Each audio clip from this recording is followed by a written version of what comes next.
여기 중국인 학생의 터무니없는 발언에 어이없어하는 미국 명문대 교수가 있습니다. 이내 중국인 학생은 출처도 알 수 없는 발언을 이어가자 교수님은 입을 다물게 하고는 뭔가를 설명하자 그 자리에 있던 학생들은 충격에 빠진 듯 하는데요. 도대체 무슨 일이 있었던 걸까요? 안녕하세요. 저는 미국 라이스 대학교에서 도시 발전과 지리학을 가르치는 마이클 존슨 교수입니다. 최근에 저는 강의 중에 흥미로운 경험을 했습니다. 한국의 지리적 특성과 현대 선진국의 경제 발전 간의 관계에 대해 설명하던 중 한 아시아계 학생과 저 사이에 열띤 토론이 벌어졌습니다.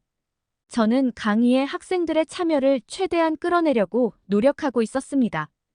현대 사회에서는 한국과의 지리적 요소가 과거만큼 중요하지 않다는 점을 강조하면서 과거에는 국가의 지형, 지리적 구성, 심지어 국토의 크기까지도 경제 발전에 중요한 역할을 했다고 설명했습니다. 그러나 한국의 사례를 들어 비교적 작은 영토에도 불구하고 한국이 이룩한 눈부신 발전상을 소개했습니다.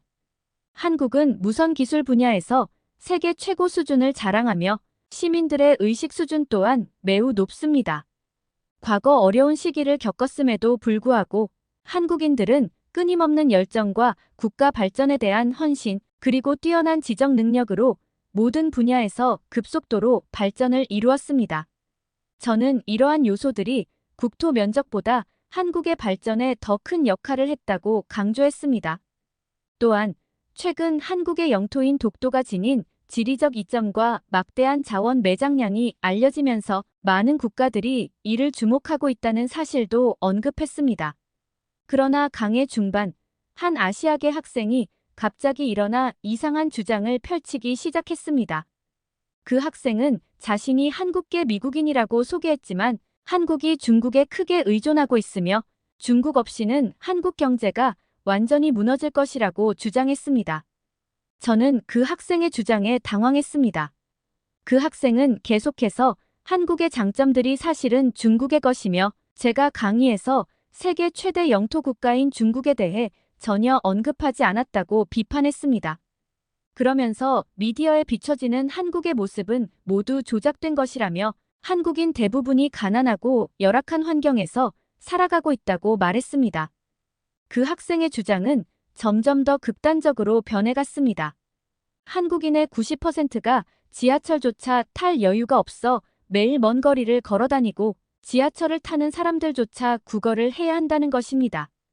또한 그 학생은 독도가 사실은 중국 영토라고 주장하기에 이르렀습니다. 이 지점에서 저는 그 학생이 한국계 미국인이 아니라는 사실을 깨달았습니다. 그의 주장은 명백히 사실과 다르고 논리적으로도 모순된 점이 많았기 때문입니다. 저는 차분히 그 학생의 주장에 대해 하나하나 반박하기 시작했습니다. 우선 한국과 중국의 관계에 대해 양국이 긴밀한 경제 협력을 하고 있는 것은 사실이지만 그렇다고 해서 한국이 중국에 종속되어 있다고 볼 수는 없습니다. 한국은 세계 10위권의 경제대국으로 자체적인 경제 체력과 기술력을 갖추고 있습니다. 미디어에 비춰지는 한국의 모습이 과장되었을 수는 있겠지만 그것이 모두 조작된 것이라고 보기는 어렵습니다. 또한 저는 독도 문제에 대해서도 언급했습니다. 역사적, 지리적 사실에 근거할 때 독도는 명백히 한국의 영토이며 이는 국제법적으로도 인정되고 있는 사실입니다. 일부에서 독도의 영유권을 주장하고 있지만 그것은 어디까지나 정치적 주장일 뿐 법적 근거가 없다는 점을 분명히 했습니다. 저는 그 학생에게 한국가를 평가할 때는 균형 잡힌 시각을 가질 필요가 있다고 조언했습니다. 한국이 부족한 점도 있겠지만 그것이 한국의 모든 것은 아닙니다. 오히려 우리는 한국이 이룩한 놀라운 발전상에 주목하고 그 과정에서 배울 점을 찾아야 합니다. 특히 한국인들의 근면함과 교육열 그리고 공동체 의식은 높이 평가받을 만합니다.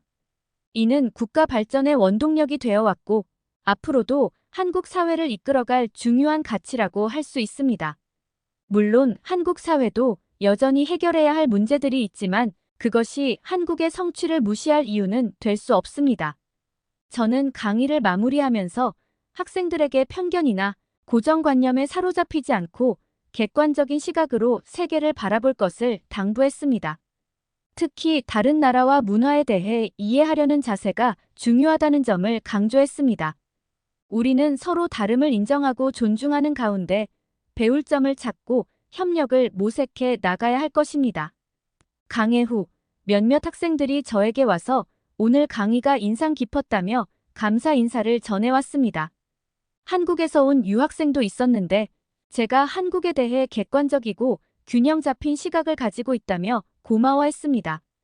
저 역시 학생들과의 토론을 통해 많은 것을 배우고 새로운 시각을 얻을 수 있었습니다.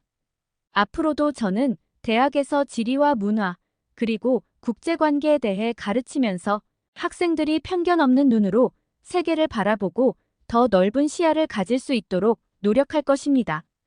우리가 서로를 이해하고 존중할 때 비로소 평화롭고 지속 가능한 발전을 이룰 수 있을 것이라고 믿습니다. 그 후로 저는 강의 내용과 방식에 대해 깊이 고민하게 되었습니다. 한 국가와 문화에 대해 가르칠 때 어떻게 하면 학생들에게 균형 잡힌 시각을 갖도록 도울 수 있을지 말입니다. 특정 국가의 장점만을 부각하거나 반대로 단점만을 지적하는 것은 바람직하지 않습니다. 그보다는 장단점을 함께 조명하고 그 속에서 의미 있는 교훈을 찾는 것이 중요하다고 생각합니다. 이를 위해 저는 강의 자료를 더욱 다양화하고 객관적인 데이터와 사례를 적극 활용하기로 했습니다. 또한 학생들의 토론과 참여를 장려하여 서로 다른 의견을 교환하고 존중하는 자세를 키우고자 합니다. 이는 학생들이 스스로 비판적 사고력을 기를 수 있는 좋은 기회가 될 것입니다. 저는 또한 한국뿐 아니라 다양한 국가와 문화에 대해 균형 있게 다룰 계획입니다. 각국의 역사와 전통, 사회 구조와 가치관 등을 종합적으로 살펴봄으로써 학생들이 세계에 대한 이해의 폭을 넓힐 수 있도록 돕고 싶습니다. 이는 글로벌 시대를 살아가는 우리에게 매우 중요한 자질이 될 것입니다. 물론 이 과정이 쉽지만은 않을 것입니다. 각국의 입장과 시각 차이를 인정하고 조율해 나가는 것은 결코 만만한 일이 아닙니다. 하지만 저는 교육자로서 이러한 도전을 기꺼이 받아들일 각오입니다. 학생들과 함께 고민하고 토론하면서 우리 모두가 성장해 나갈 수 있기를 기대합니다. 앞으로의 강의에서도 저는 한국을 비롯한 세계 각국의 모습을 균형 잡힌 시각에서 조명할 것입니다. 그 과정에서 학생들이 편견과 고정관념에서 벗어나 서로를 이해하고 존중하는 자세를 키워나가길 바랍니다. 이것이 바로 대학 교육의 진정한 의미이자 우리가 추구해야 할 가치라고 생각합니다. 앞으로의 행보에 대해 깊이 고민하던 중 저는 한 가지 결심을 하게 되었습니다. 그것은 바로 제 강의를 통해 학생들이 세계 시민으로서의 자질을 함양할 수 있도록 돕는 것입니다. 오늘날의 세계는 그 어느 때보다 긴밀하게 연결되어 있습니다. 한 국가의 문제가 다른 국가에 영향을 미치고 국경을 초월한 협력이 점점 더 중요해지고 있습니다. 이런 시대에 우리에게 필요한 것은 자국의 이익만을 추구하는 편협한 민족주의가 아닙니다. 서로 다른 배경과 가치관을 가진 사람들과 소통하고 협력할 수 있는 열린 마음, 그리고 인류 공동의 문제에 관심을 갖고 해결에 동참하려는 책임감이 요구됩니다. 저는 대학이야말로 이런 세계 시민 의식을 키워갈 수 있는 최적의 공간이라고 믿습니다. 물론 한 학기의 강의만으로 이런 의식을 완벽하게 함양할 수는 없을 것입니다. 하지만 저는 학생들에게 세계 시민으로서의 첫걸음을 내딛게 하는 것이 제 역할이라고 생각합니다. 이를 위해 저는 학생들이 다양한 문화와 가치관에 노출될 수 있는 기회를 적극 마련할 계획입니다. 해외 연수나 교환학생 프로그램 등을 통해 학생들이 직접 세계를 경험하고 시야를 넓힐 수 있도록 지원하겠습니다. 또한 학내에서도 다양한 문화 행사와 세미나를 기획하고 외국인 학생들과의 교류를 활성화하고자 합니다. 이를 통해 학생들은 캠퍼스 안에서도 작은 지구촌을 경험할 수 있을 것입니다. 서로 다른 배경을 가진 학생들이 함께 어울리고 토론하면서 이해와 공감의 폭을 넓혀갈 수 있기를 기대합니다. 지난 여름, 저는 한국을 직접 방문할 기회를 갖게 되었습니다. 그동안 한국에 대해 가르치면서도 정작 한국 땅을 밟아본 적은 없었기에 이번 기회에 한국 사회를 생생하게 경험하고 싶었습니다. 한국에 도착하자마자 저는 인천국제공항의 규모와 현대적인 시설의 깊은 인상을 받았습니다. 공항 내부는 마치 미술관이나 쇼핑몰처럼 아름답게 꾸며져 있었고 각종 편의시설과 서비스가 잘 갖춰져 있었습니다. 입국 수속을 마치고 나오니 공항철도가 있어 시내로의 이동이 편리했습니다. 한국의 대중교통 시스템은 매우 효율적이고 잘 되어 있다는 것을 한눈에 알 수 있었습니다. 서울 시내에 도착한 저는 지하철을 타고 시내 곳곳을 돌아다녔는데 복잡한 노선도에도 불구하고 익숙해지는데 그리 오랜 시간이 걸리지 않았습니다. 서울의 거리는 매우 깨끗하고 정돈되어 있었습니다. 특히 인상 깊었던 것은 거리 곳곳에서 쉽게 찾아볼 수 있는 공공화장실이었습니다. 청결하고 쾌적한 화장실 문화는 선진국의 지표 중 하나라고 할 수 있는데 한국은 이 점에서 높은 점수를 줄만 했습니다. 저는 시내의 한 호텔에 묵었는데 객실의 청결도와 서비스 수준이 매우 높았습니다. 또한 호텔 로비에는 한국 전통 문화를 소개하는 작은 전시 공간이 마련되어 있어 투숙객들이 한국 문화를 간접적으로나마 체험할 수 있도록 배려한 점이 돋보였습니다. 광화문 광장을 찾았을 때는 한국의 역사와 전통을 느낄 수 있었습니다. 광화문 앞에는 이순신 장군의 동상이 있었는데 한국인들이 역사적 인물을 기리고 존경하는 마음을 엿볼 수 있었습니다. 또한 광장 주변에는 경복궁, 국립민속박물관, 국립현대미술관 등 다양한 문화시설이 자리하고 있어 한국의 과거와 현재를 아우르는 문화의 중심지라는 느낌을 받았습니다. 한국 음식을 맛보기 위해 식당을 찾았을 때 저는 키오스크 주문 시스템이 널리 보급되어 있다는 사실에 놀라움을 금할 수 없었습니다. 직원과의 대면 접촉을 최소화하면서도 효율적으로 주문할 수 있는 이 시스템은 포스트 코로나 시대에 더욱 각광받을 것 같다는 생각이 들었습니다. 아울러 한국 음식의 맛과 퀄리티에 감탄했는데 특히 불고기와 김치찌개의 조화로운 맛은 잊을 수 없을 것 같습니다. 제가 한국에서 가장 놀라웠던 점은 단연코 치안의 수준이었습니다. 밤늦은 시간에 홀로 걸어다녀도 전혀 위협을 느끼지 않을 만큼 거리는 안전하고 평화로웠습니다. 이는 한국 사회의 안정성과 시민의식 수준을 보여주는 좋은 사례라고 할 수 있습니다. 물론 짧은 방문 기간 동안 한국 사회의 모든 것을 알 수는 없었습니다. 하지만 저는 이번 경험을 통해 그동안 강의에서 다루었던 한국의 발전상을 직접 목격할 수 있었습니다.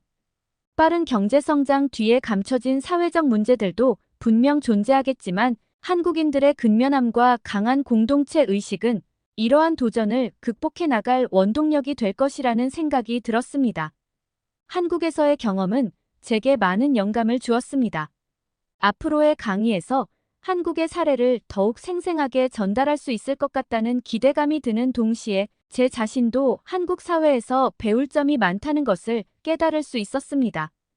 비록 짧은 방문이었지만 이번 경험은 제 삶의 또 다른 이정표가 될 것입니다. 한국에서 돌아온 후 저는 강의실에서 제 경험을 학생들과 공유했습니다. 학생들은 제가 목격한 한국의 발전상에 대해 큰 관심을 보였고 한국이 이룩한 성과의 비결이 무엇일지에 대한 토론을 벌였습니다. 이 과정에서 학생들은 그동안 이론으로만 배웠던 내용을 실제 사례와 결부지어 이해할 수 있게 되었습니다. 저 또한 한국 방문을 계기로 제 강의 방식에 변화를 주게 되었습니다. 책이나 미디어를 통해 간접적으로 습득한 지식도 물론 중요하지만 직접 보고 겪은 경험이 줄 수 있는 깨달음이 있다는 것을 절감했기 때문입니다. 이에 저는 앞으로 학생들에게도 국제적인 경험을 쌓을 수 있는 기회를 더욱 많이 제공하고자 합니다. 구체적으로는 교환학생 프로그램을 활성화하고 해외 단기 연수를 기획하는 등의 노력을 기울일 계획입니다. 학생들이 직접 다양한 문화를 경험하고 세계에 대한 이해의 폭을 넓힐 수 있도록 지원하는 것이 대학의 중요한 역할 중 하나라고 생각합니다. 아울러 한국의 대학 및 연구기관과의 교류도 확대해 나가고자 합니다. 이를 통해 양국의 학생과 연구자들이 서로의 경험과 지식을 공유하며 함께 성장할 수 있는 기회를 마련할 수 있을 것입니다. 장기적으로는 한국과의 공동 학위 프로그램을 개설하는 것도 검토해 볼 만한 과제라고 생각합니다.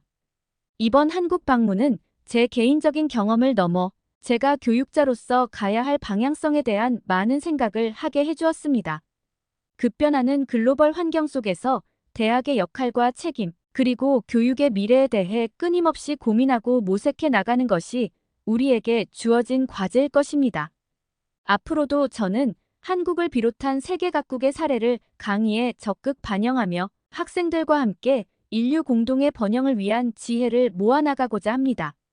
우리가 서로의 경험과 통찰을 나누고 협력할 때 비로소 더 나은 미래를 만들어갈 수 있을 것이라 믿습니다. 한국에서의 경험을 돌이켜보면 그곳에서 만난 사람들의 따뜻함과 친절함이 가장 먼저 떠오릅니다. 그들의 미소 속에서 저는 인간에 대한 믿음과 희망을 발견할 수 있었습니다. 어떤 어려움에도 굴하지 않는 그들의 정신, 그리고 서로를 아끼고 챙기는 공동체 의식은 우리가 본받아야 할 소중한 가치입니다.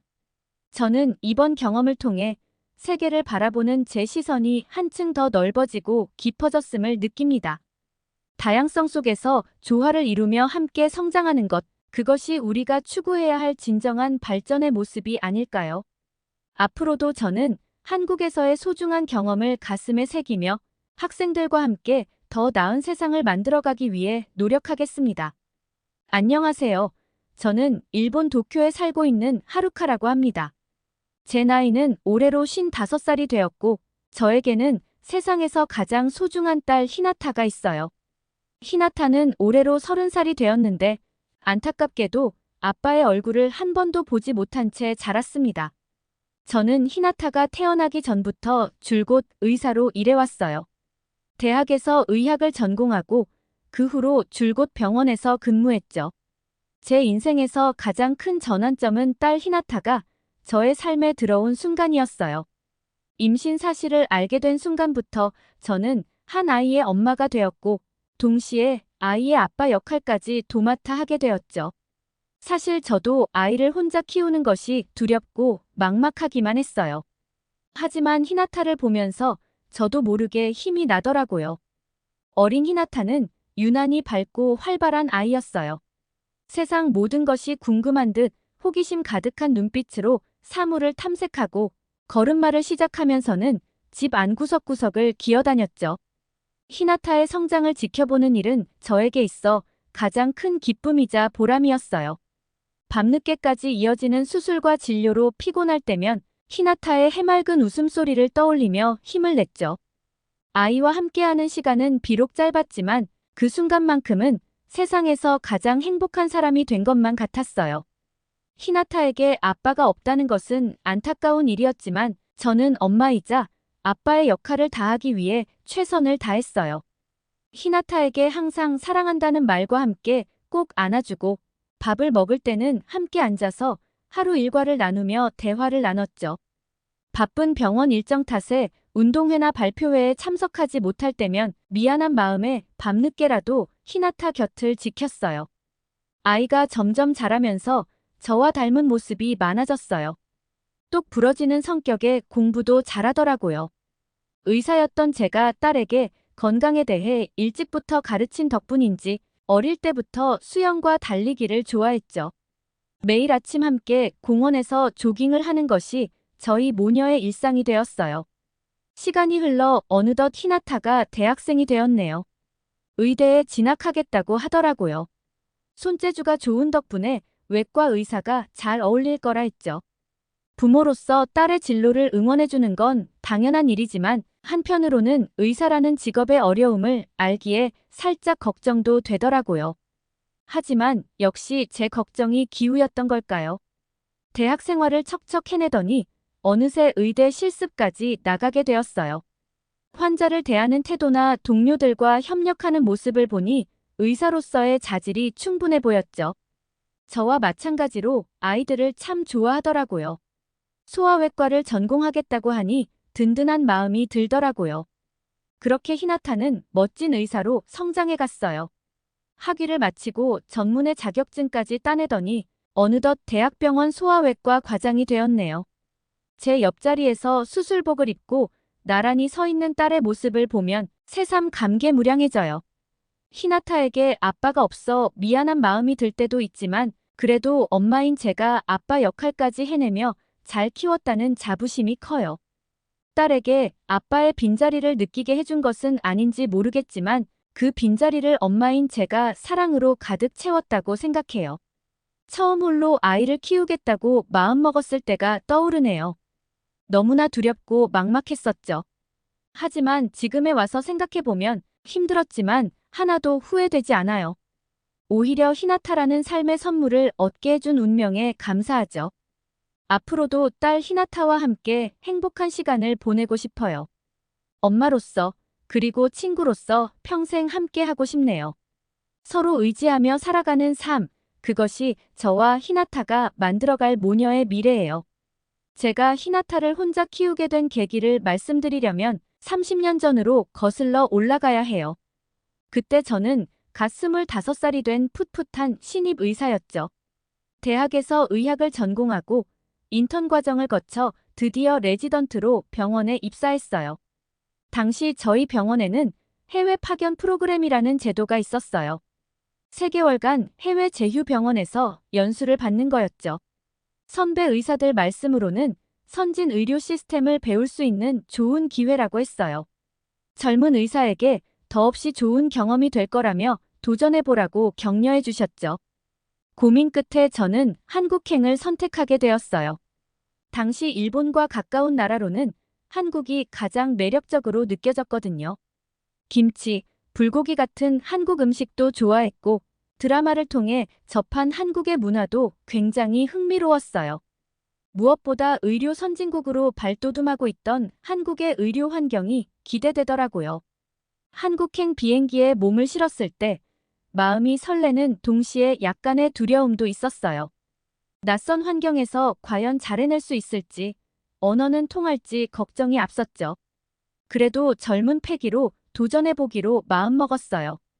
인천국제공항에 도착해 입국 심사를 마치고 나오니 저를 마중 나온 한국 병원 관계자분들이 보이더라고요. 따뜻하게 맞이해 주시며 병원까지 안내해 주셨어요. 차 안에서 병원 생활에 대한 간단한 오리엔테이션도 해주셨죠. 병원에 도착해 보니 연수 의사들을 위한 기숙사가 마련되어 있었어요. 깨끗하고 쾌적한 환경이었죠. 짐을 풀고 잠시 휴식을 취한 뒤 병원으로 향했어요. 건물 내부에 들어서니 최신 의료 장비들이 눈에 들어오더라고요. 로봇 수술 장비부터 첨단 영상 의료기기까지 신기한 장비들이 가득했어요. 이후 3개월 동안 저는 한국 의료진들과 함께 생활하게 되었어요. 언어가 다르다 보니 처음에는 소통이 쉽지 않았지만 영어로 의사소통을 하니 금세 친해질 수 있었죠. 체계적인 시스템 속에서 환자를 진료하고 치료하는 과정이 인상 깊었어요. 의료진 간의 긴밀한 협력도 돋보였죠. 매일 아침이면 회진을 돌며 환자 상태를 체크하고 오후에는 수술이나 시술에 참여했어요. 틈틈이 선배 의사들의 노하우도 배웠죠. 최신 의료 기술을 접하면서 많이 배우고 성장할 수 있었어요. 일과가 끝나면 동료들과 함께 저녁 식사를 하며 담소를 나누곤 했죠. 삼겹살에 소주 한잔하면서 서로의 이야기를 주고받는 시간이 참 즐거웠어요. 주말에는 명동이나 홍대에 가서 쇼핑도 하고 맛있는 길거리 음식도 맛보며 한국 문화를 만끽했죠. 특히 깊은 인상을 받았던 건 환자를 대하는 한국 의료진들의 태도였어요. 환자 개개인에게 최선을 다하고 정성을 다해 돌보는 모습에서 감동을 받았죠. 작은 배려와 관심이 환자의 마음을 어루만지는 걸 보면서 의사로서 갖춰야 할 자세가 무엇인지 깨달았어요. 3개월이라는 시간이 훌쩍 지나가고 어느덧 일본으로 돌아갈 날만 남았어요. 짧다면 짧고 길다면 긴 시간이었지만 잊지 못할 값진 추억을 만들었죠. 무엇보다 의사로서의 역량을 한 단계 성장시킬 수 있었던 소중한 시간이었어요. 한국을 떠나는 날, 동료들이 공항까지 배웅을 나와주었어요. 다들 아쉬워하면서도 따뜻한 격려를 해주더라고요. 언젠가 꼭 다시 만나자고 약속하며 굳은 악수를 나눴죠. 비행기에 오르기 전 한국에서의 3개월을 되돌아봤어요. 많은 것을 배우고 느낀 행복한 시간이었다고요. 한국에서의 연수를 마치고 일본으로 돌아왔지만 그곳에서의 기억은 제 마음속에 깊이 남아있어요. 돌이켜보면 한국에서의 그 3개월이 제 인생의 전환점이 된 것 같아요. 의사로서의 방향성을 잡게 해준 소중한 시간이었죠. 그로부터 30년이 흘렀네요. 세월이 흘러 제 나이도 이제 50 중반을 넘겼지만 그때의 감동은 여전히 제 가슴 한켠에 살아있어요. 한국에서의 따뜻한 정과 배려, 최선을 다하는 열정을 잊지 않고 이어가려 해요. 30년 전 그 소중한 추억이 지금의 저를 있게 해준 원동력이라는 걸 믿어 의심치 않아요. 한국에서의 연수 생활을 시작한 어느 날, 제게 잊을 수 없는 일이 생겼어요. 그 일은 지금 생각해도 가슴 떨리는 기억으로 남아있죠. 그날 저는 오전 일과를 마치고 점심 식사를 하러 병원 앞 식당에 갔어요. 가볍게 김밥 한 줄을 사서 길거리 벤치에 앉아 여유롭게 먹고 있었죠. 그런데 갑자기 한 남자가 제 가방을 들고 슬쩍 가더니 골목 안쪽으로 사라지는 게 아니겠어요.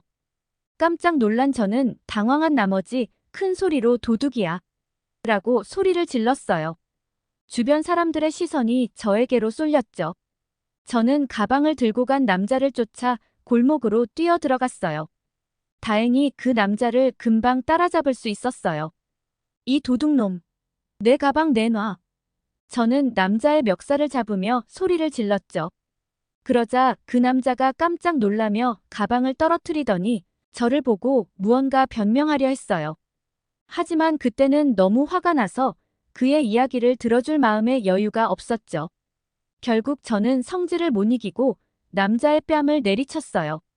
찰싹하는 소리와 함께 그의 뺨에 붉은 자국이 남았죠. 남자는 어이가 없다는 표정으로 저를 쳐다보았어요. 저는 내 가방이 맞는지 확인하고는 그 자리를 뜨려고 했죠. 그런데 그때 제 뒤에서 익숙한 목소리가 들려왔어요. 하루카 씨, 무슨 일이에요? 돌아보니 병원에서 만난 한국인 동료 의사 민준 씨였어요. 그는 저와 뺨을 맞은 남자를 번갈아 보며 의아한 표정을 지었죠. 그제야 저는 찬찬히 주위를 둘러봤어요. 그리고 충격적인 사실을 알아차렸죠. 바로 뺨을 맞은 남자가 민준 씨와 똑같은 가운을 입고 있다는 사실이었어요. 알고 보니 그 남자 역시 이 병원의 의사였던 거예요.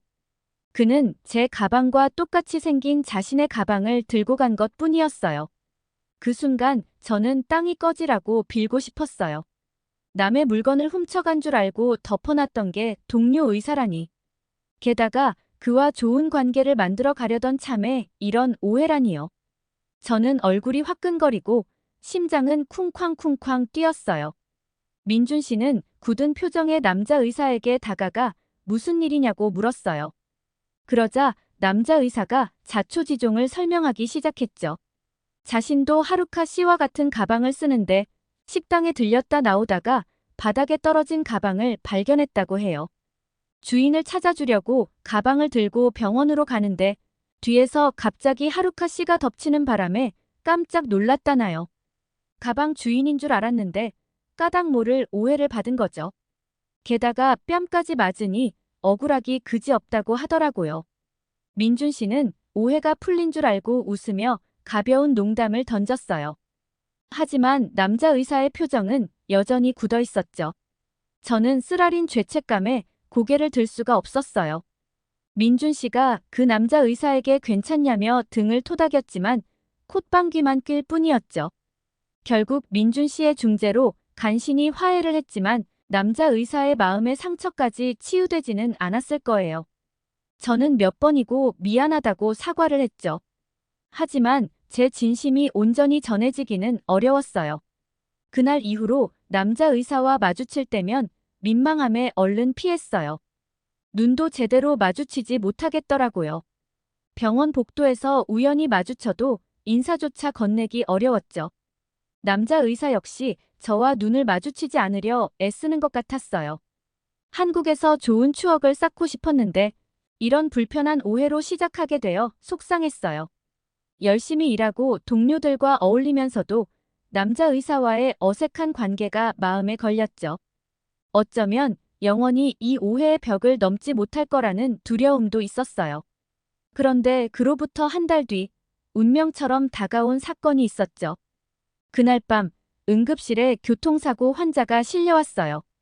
긴급 수술이 필요한 상황. 저와 남자 의사는 한 팀이 되어 수술에 참여하게 되었죠. 처음엔 어색함이 느껴졌지만 환자를 살리겠다는 일념 하나로 힘을 모았어요. 서로의 눈빛만 봐도 척척 호흡이 맞았죠.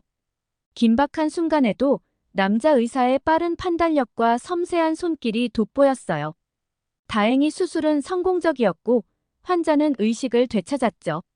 수술을 마치고 서로 축하 인사를 나누던 중 남자 의사와 시선이 마주쳤어요.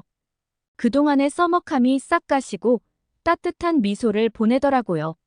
그 순간 왠지 모를 묘한 감정이 제 가슴속을 간지렸어요.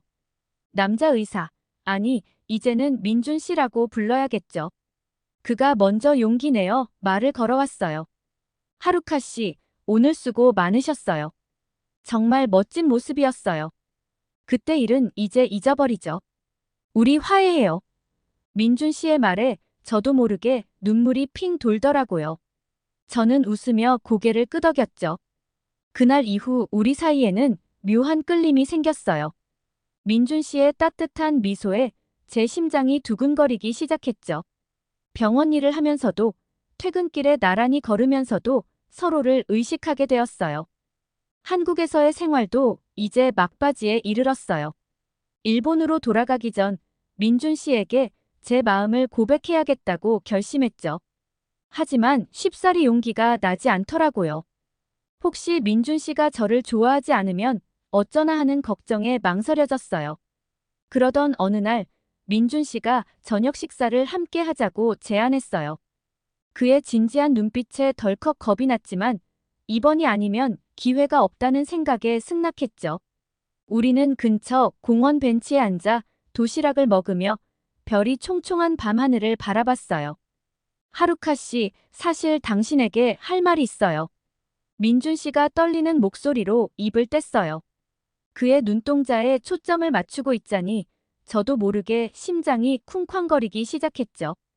저도 민준 씨에게 하고 싶은 말이 있어요. 사실 난 이렇게 말하고 있는데 민준 씨가 불쑥 제 손을 잡았어요. 그의 손은 따뜻하고 포근했죠. 하루카 씨를 처음 만난 순간부터 내 눈에는 당신만 보였어요. 이 말을 하려고 오늘 당신을 여기로 부른 거예요. 민준 씨의 진심 어린 고백에 저는 벅찬 감동에 눈물이 났어요. 저 역시 민준 씨에 대한 마음을 솔직하게 고백했죠. 저도 민준 씨가 좋아요. 첫 만남은 어색했지만 곁에 있으면 든든하고 행복해요. 우리는 서로를 바라보며 미소 지었어요. 손을 꼭 잡은 채 어둠 속을 거닐며 사랑의 달콤함을 만끽했죠. 그렇게 절 온몸으로 사랑해주는 민준 씨와의 사랑이 시작되었어요. 매일 퇴근 후 함께 저녁을 먹고 주말에는 데이트를 하면서 더없이 행복한 시간을 보냈죠. 민준 씨의 여린 사랑과 다정한 말 한마디에 제 가슴은 벅차올랐어요. 하지만 행복도 잠시, 금세 일본으로 돌아가야 할 날이 다가왔죠. 저는 민준 씨와 이별할 생각에 가슴이 미어졌어요. 민준 씨 역시 섭섭한 기색이 역력했죠. 하지만 우리는 서로의 앞날을 축복해주기로 했어요. 제 꿈을 이루기 위해 일본행을 택했듯 민준 씨 역시 자신의 길을 가야 한다며 응원해주더라고요. 공항에서의 이별은 무척 아팠어요. 민준 씨의 품에 안긴 채 끝없이 눈물을 흘렸죠. 서로를 잊지 말자고, 꼭 다시 만나자고 굳은 약속을 했어요. 마지막으로 입 맞추고 돌아서는 민준 씨의 뒷모습을 보며 저는 오열을 터뜨렸죠. 비행기에 오른 저는 한동안 멍하니 창밖만 바라봤어요. 사랑하는 사람과 헤어지는 아픔에 가슴은 무너져 내리는 것만 같았죠. 하지만 민준 씨를 만나 사랑을 느끼고 이별을 경험하면서 저는 한 뼘 더 성장할 수 있었어요. 짧지만 강렬했던 그 사랑이 평생 제 가슴속에 남을 거라 믿어 의심치 않았죠. 일본에 돌아온 후 저는 병원 일에 전념하면서 민준 씨와의 추억을 간직했어요. 편지도 주고받으며 서로의 안부를 묻곤 했죠. 하지만 시간이 흐르면서 자연스레 연락은 뜸해졌고 각자의 길을 가게 되었어요. 그럼에도 민준 씨는 영원히 잊을 수 없는 제 인생 최고의 사랑으로 남았답니다. 한국에서의 연수를 마치고 일본으로 돌아온 저는 병원 일에 전념하면서 민준 씨와의 추억을 마음 한편에 담아두었어요. 바쁜 일상에 치여 민준 씨와 자주 연락하지는 못했지만 가끔 그의 편지를 받으면 온종일 미소가 떠나질 않았죠. 그러던 어느 날 저에게 예상치 못한 일이 생겼어요. 병원에서 일하다 현기증이 나고 속이 울렁거려 혹시나 해서 검사를 받아보니 임신이 확인된 거예요. 저는 너무 당황스럽고 걱정되는 마음에 눈물부터 났어요. 혼자서 아이를 낳아 기르는 게 두려웠지만 그보다 강했던 건 아기에 대한 사랑이었어요. 민준 씨와의 사랑의 결실인 이 아기를 반드시 지켜내고 싶었죠. 부모님과 상의 끝에 휴직을 결정했고 태교에 전념하기로 마음먹었어요. 그 후로 저는 편안한 음악을 들으며 책도 읽고 가벼운 운동도 하면서 아기와 교감하는 시간을 가졌어요. 또 태어날 아기를 위해 정성스레 작은 옷을 뜨개질하고 예쁜 아기용품을 하나둘씩 장만했죠. 묵묵히 허리띠를 졸라매며 아기를 위해 최선을 다했어요. 때로는 민준 씨가 옆에 있었으면 좋겠다는 생각이 들기도 했지만 강해질 수밖에 없었어요. 이 아기에겐 엄마가 전부일 테니까요. 그렇게 시간이 흘러 건강한 여자아이를 출산하게 되었어요. 아기의 이름은 히나타로 지었죠. 갓 태어난 히나타를 품에 안는 순간 세상 그 무엇과도 바꿀 수 없는 행복을 느꼈어요. 작고 여린 손발을 만지며 엄마가 되었다는 게 실감 나더라고요. 눈물과 웃음이 뒤엉켜 복잡한 감정에 휩싸였지만 이 아이를 위해 더 강해지리라 다짐했죠. 처음 몇 달은 수유와 기저귀 가는 일로 몸이 고달팠지만 히나타의 천진난만한 웃음을 보면 피로가 싹 가셨어요. 또 처음 걸음마를 떼던 날 엄마를 부르며 달려오던 순간 등 아이와 함께하는 매 순간이 저에겐 꿈만 같았죠. 히나타가 유치원에 들어가고 초등학교에 입학할 때까지 정신없이 바쁜 나날이었지만 한편으론 너무 감사하고 행복한 시간이었어요. 힘들 때마다 민준 씨도 이 모습을 봤으면 좋겠다는 생각이 들곤 했죠. 그와 함께 아이를 키우는 모습을 상상하며 위안을 얻기도 했어요. 그렇게 히나타는 사랑 가득한 엄마 손에서 자라 씩씩하고 밝은 아이로 성장했어요. 학교 성적도 우수하고 운동도 잘하는 그런 딸이었죠. 제 인생의 기쁨이자 선물인 히나타를 보면서 모든 고생이 보상받는 느낌이었어요. 그러던 어느 날 중학생이 된 히나타가 불쑥 물었어요. 엄마, 저 아빠는 어떤 사람이에요? 아빠도 저처럼 피아노 치는 걸 좋아하셨어요? 순간 숨이 멎는 것 같았어요. 언젠가 해야 할 이야기였지만 막상 하려니 목이 메어 말이 나오질 않더라고요. 하지만 외면할 수는 없었죠. 아이에게 아빠에 대한 모든 것을 솔직히 말해주기로 했어요. 그날 밤 히나타에게 민준 씨와의 만남부터 이별까지 낱낱이 털어놓았어요. 한국에서의 연수 시절, 오해로 시작된 만남, 서서히 싹튼 사랑의 감정까지. 히나타의 눈에서는 때론 웃음이, 때론 눈물이 맺히기도 했죠. 제 이야기를 다 듣고 난 히나타가 물었어요. 엄마, 아빠를 많이 사랑하셨군요. 전 아빠를 만날 수 있을까요? 그 말에 저도 모르게 목이 메어왔어요. 민준 씨와는 연락이 끊긴 지 오래였지만 히나타에게 아빠의 빈자리가 크게 느껴질까봐 늘 마음 한편이 무거웠거든요. 글쎄 얘야, 아빠가 지금 어디에 계신지 어떤 삶을 사시는지 엄마도 잘 모르겠어. 하지만 언젠가 기회가 되면 꼭 만나보고 싶구나. 아빠도 분명 너를 보고 싶어 하실 거야. 히나타는 알겠다며 엄마를 꼭 껴안아 주었죠. 그날 이후로 히나타는 아빠에 대해 더욱 궁금해하기 시작했고 저는 혹시나 민준 씨를 찾을 방법이 없을까 조심스레 알아보기 시작했어요. 그렇게 세월이 흘러 어느덧 히나타가 20살이 되었어요. 어린 시절부터 피아노와 노래를 좋아하던 히나타는 음악대학에 진학했죠. 대학 축제 무대에서 노래하는 히나타를 보면서 괜히 눈시울이 붉어지더라고요. 제 곁엔 없지만 민준 씨도 이 모습을 봤으면 좋겠다는 생각에서요.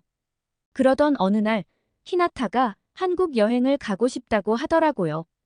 한류 열풍에 빠져 한국 문화에 관심이 생겼다면서 엄마도 같이 가자고 조르는 거예요.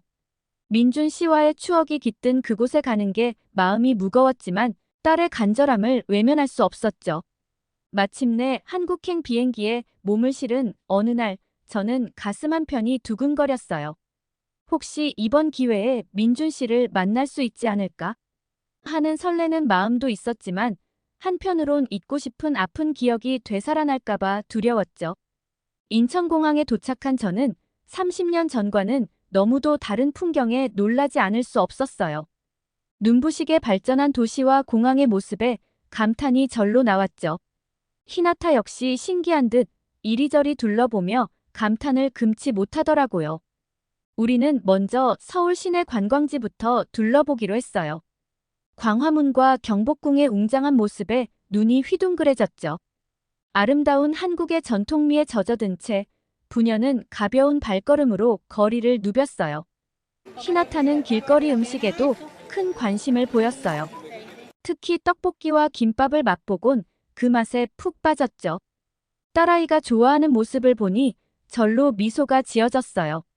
며칠 동안 서울 구경을 만끽한 뒤 저는 마지막으로 꼭 들르고 싶은 곳이 있다고 히나타에게 말했어요. 민준 씨와 자주 갔던 그 국밥집 말이에요. 딸에게 아빠와의 추억을 더 생생히 들려주고 싶은 마음에서였죠. 운 좋게도 그 식당은 여전히 그 자리를 지키고 있었어요. 가게 앞에 서자 왠지 모를 설렘과 긴장감에 가슴이 뛰었죠. 히나타의 손을 꼭 잡고 가게 안으로 들어섰어요. 익숙한 냄새와 풍경에 잠시 눈을 감았다 떠보니 꿈결 같은 광경이 저를 기다리고 있었어요. 제 눈앞에 그 사람, 바로 민준 씨가 앉아 있었던 거예요. 30살의 모습으로 내 기억 속에 남아있던 그대로였죠. 민준 씨 역시 저를 보고 깜짝 놀라는 눈치였어요. 하루카. 민준 씨의 떨리는 목소리가 식당 안에 울려 퍼졌어요. 이렇게 드라마 같은 상황이 내 인생에 찾아올 줄은 꿈에도 몰랐죠. 눈물이 왈칵 쏟아졌어요. 저도 모르게 달려가 민준 씨를 꼭 끌어안고 말았죠. 식당 한가운데에서 서로를 부둥켜 안고 있던 우리는 너무 놀라 한동안 말을 잇지 못했어요. 민준 씨는 믿기지 않는다는 듯 저를 말없이 바라보기만 했죠. 저 역시 이 모든 게 꿈만 같았어요. 그때 히나타가 조심스레 다가와 물었죠. 엄마, 이분이 설마. 순간 민준 씨의 얼굴이 사색이 되었어요. 저는 민준 씨에게 히나타를 소개하려 입을 열었지만 울컥 치밀어 오르는 눈물 때문에 목이 메었어요. 그저 고개를 끄덕일 수밖에 없었죠. 민준 씨는 떨리는 손으로 히나타의 뺨을 쓰다듬으며 놀란 목소리로 물었어요. 네, 내가 히나타구나. 내 딸. 히나타는 이제야 아빠를 만났다는 사실에 너무 놀라 눈물을 터뜨리고 말았어요. 민준 씨도 이내 울음을 터뜨렸죠. 우리 세 사람은 한동안 말없이 눈물만 흘리며 서로를 꼭 끌어안았어요. 좀 진정이 된 후에야 우리는 근처 공원 벤치에 나란히 앉아 그동안의 삶에 대해 이야기를 나누기 시작했어요. 민준 씨는 한국에서 어렵게 살다가 중년이 되어서야 자신만의 병원을 열 수 있었다고 했어요. 내내 날 그리워했지만 제가 연락이 없자 포기하고 잊으려 애썼다고 하더라고요. 저 역시 혼자 히나타를 키우느라 힘들었지만 딸 덕분에 버틸 수 있었다고 말했죠. 우리는 서로를 위로하고 격려하며 새로운 시작을 약속했어요. 민준 씨는 당장이라도 일본으로 날아와 히나타와 저를 만나겠다고 호언장담했죠. 환하게 웃는 민준 씨의 모습에 저도 모르게 가슴이 뭉클해졌어요. 그렇게 우리는 다시 만날 날을 기약하고 아쉬운 발걸음으로 공원을 떠났어요. 하지만 이제는 마음 한편이 훨씬 가벼워진 기분이었죠. 새로운 가족을 찾은 기쁨에 히나타의 얼굴에도 환한 미소가 떠나질 않았어요. 한국에서의 여행을 마치고 일본으로 돌아온 후 저는 민준 씨와 꾸준히 연락을 이어나갔어요. 너무 오랜만에 만난 터라 할 이야기도 많았고 서로의 삶을 공유하고 싶었거든요. 히나타 역시 아빠와 자주 통화하며 금세 친해졌어요. 그로부터 한 달 후 민준 씨가 약속대로 일본에 찾아왔어요. 공항에서 민준 씨를 보자마자 가슴이 벅차올라 눈시울이 붉어졌죠. 서로를 부둥켜 안은 채 한참을 울음 바다를 만들었네요. 민준 씨는 히나타에게 그동안 못해준 아빠 노릇을 확실히 해주겠다며 장담했어요. 학비는 물론이고 졸업 후 음악 유학까지 보내주겠다고 했죠. 민준 씨의 넉넉한 사랑에 히나타의 얼굴에선 웃음꽃이 한아름 피어났답니다. 또 민준 씨는 저에 대한 마음도 확실히 내비쳤어요. 이제 와서 고백하기엔 늦었을지 모르지만 여전히 날 사랑한다고 했죠. 지난 세월 동안 우리가 함께하지 못한 게 너무 마음 아프다며 이제부터라도 꼭 제 곁을 지키고 싶다고 하더라고요. 순간 눈물이 왈칵 쏟아졌어요. 저 역시 그를 보고 있자니 30살 때로 돌아간 것만 같았거든요. 설레고 두근거리는 감정에 사로잡혀 저도 모르게 민준 씨 품에 안겨버렸죠. 그의 넓은 가슴은 여전히 따뜻하고 포근했어요. 그렇게 우여곡절 끝에 저희 가족은 다시 행복한 시간을 보내게 되었답니다. 한 달에 한 번씩 민준 씨가 일본에 와주었고 가끔 우리 모녀도 한국에 가서 민준 씨를 만났죠. 행복한 데이트와 맛있는 식사를 즐기며 서로에 대한 애정을 쌓아갔어요. 어느덧 1년의 시간이 훌쩍 지났어요. 민준 씨가 병원 일을 정리하고 일본으로 완전히 돌아온 거예요. 우리는 작은 집을 구해 함께 살림을 차렸죠. 늦깎이 신혼부부가 된 셈이에요. 처음엔 서로 어색하기도 했지만 곧 익숙해질 수 있었어요. 아침에 일어나면 민준 씨가 정성스레 커피를 내려주고 퇴근하면 제가 맛있는 저녁을 차려주는 게 일상이 되었죠. 주말이면 히나타와 함께 드라이브를 가거나 영화관에 가는 것도 우리만의 행복한 시간이에요. 이렇게 우여곡절 끝에 이뤄진 사랑이 더욱 값지고 소중하게 느껴져요. 민준 씨와 히나타 덕분에 제 삶은 더없이 충만해졌죠. 때론 힘든 시간도 있었지만 포기하지 않고 사랑을 쫓았기에 이런 기쁨을 누릴 수 있게 된 거예요. 히나타 역시 아빠의 사랑 덕분에 더욱 밝고 당당하게 성장하고 있어요. 음악에 대한 열정을 마음껏 펼치며 즐겁게 대학 생활을 하는 모습에 저절로 미소가 지어져요. 아빠를 꼭 닮아 선하고 정의로운 아이로 커가는 걸 보면 정말 기특하죠. 앞으로 우리 가족이 어떤 행복한 추억을 만들어갈지 벌써부터 설레네요. 서로 아껴주고 이해해주며 평생 함께 걸어가는 것. 그것이 우리가 꿈꾸는 가족의 모습이에요. 30년 전 한국에서의 잊지 못할 기억들이 이렇게 아름다운 현재로 이어질 줄은 몰랐어요. 운명은 우리를 떼어놓았다가 다시 이어주는 신비로운 힘이 있나 봐요. 하루하루 최선을 다해 살아가다 보면 언젠가 그 운명이 우리 편이 되어주는 날이 오겠죠. 이제 저는 주저없이 말할 수 있어요. 비록 험난한 시간도 있었지만 저의 선택을 후회하지 않는다고요. 사랑하는 사람들과 함께할 수 있어 너무나 감사하고 또 앞으로 다가올 날들이 더없이 기대된답니다. 사랑하는 여러분도 진실된 마음으로 사랑을 쫓으시길 바라요. 때로는 고난도 있겠지만 결국엔 여러분 곁에 머물 진짜 사랑이 찾아올 테니까요. 저처럼 포기하지 않는 마음으로 꿋꿋이 앞으로 나아가시길 응원하겠습니다. 많은 이야기를 들어주셔서 정말 감사드려요. 저의 사연이 누군가에겐 희망이 또 누군가에겐 위로가 되었으면 좋겠네요. 여러분 모두의 앞날에 행복이 가득하시길 진심으로 기원합니다. 고맙습니다.